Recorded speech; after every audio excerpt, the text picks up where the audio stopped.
Conor, it is so lovely to see you again. And you. Always have a smile on your face when you're playing for England. First and foremost, we need you to say your name and who you are. And I'm just going to let you know that yesterday, Raheem Sterling introduced himself as England's most handsome winger. Did he? Yeah. So he said, hi. He did. Well, so yeah, I'll give him a bit of stick. So, hi, I'm Conor Coady. Yeah. England defender. Okay. And then another one with however you want to introduce yourself. Oh, I'll tell you what. Yeah. Hi, I'm Conor Coady, England defender.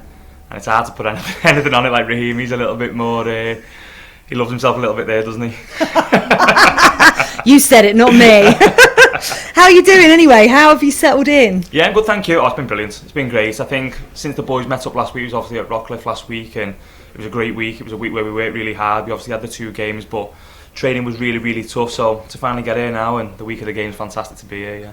Talk to me about that legacy cap that you were given and the whole ceremony among that. I mean, it sounded amazing. Incredible.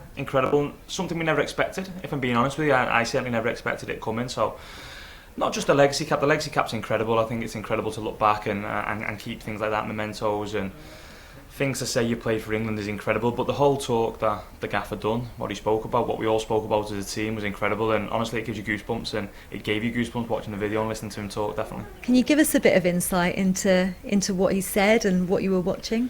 Yeah, he spoke about creating our own legacy. He spoke about making memories for the people of this country, for what we've all been through over the last year, what we all know we're looking forward to now over the next 4 to 5 weeks, what we hope is 4 to 5 weeks, and to make sure we create a legacy. And he spoke about the sun shining on ourselves, and that was a big part of it. And listen, it's giving me goosebumps talking about it now, because the talk was fantastic, and the way you went about it and the way you spoke to the lad was brilliant. So yeah, it was a fantastic talk, definitely.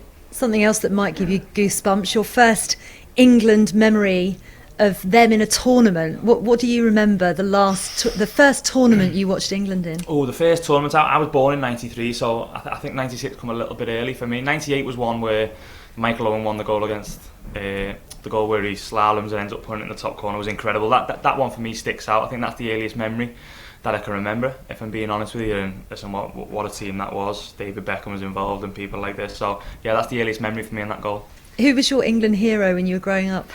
I've always been a massive fan of Steven Gerrard. Steven Gerrard was always one. I supported Liverpool as a boy growing up, so Steven Gerrard was always the England hero. But you go back to, like I mentioned there, Michael Owen. I think for any young boy, young child, seeing a striker score as many goals as he did and goals like that he scored in that tournament was incredible. So I'll definitely say them two, I think.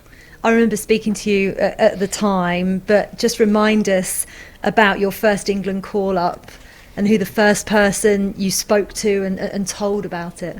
Oh, I'll always answer questions on that. It was an incredible moment, an incredible time in my life when that came. Yeah, it was something where at the time I really wasn't expecting it. So to get the call and the text message it was at the time to say make sure you answer your phone because you've got a phone call coming was really, really special. I was on the front of my house with my wife and my kids, and my wife was the first person I told. I ran back to the house and told her, and listen, it was an incredible moment, something that'll live with me forever, and I'm more than happy to talk about it when people ask me, definitely. Ran back to the house. I'm glad you didn't injure yourself on the way. That would have ruined it a little bit. Yeah, it would have.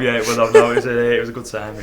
I remember chatting to you after that first England goal that you scored as well, and there's a particular photo of you, which I'm sure you'll know, which literally captured the pure joy in your face in that moment.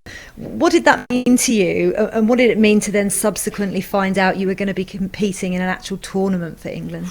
Yeah, first and foremost, I think the goal, it's hard to put into words, it's hard to describe it. I think it's something that, I'm not a player who scores many, so I think everybody knows that I don't score many for Wolves. So when it came for England, listen, it was special. I always dreamed of playing for England. I know everybody says it, but that's the real truth about the situation. I always dreamed of playing for England at Wembley.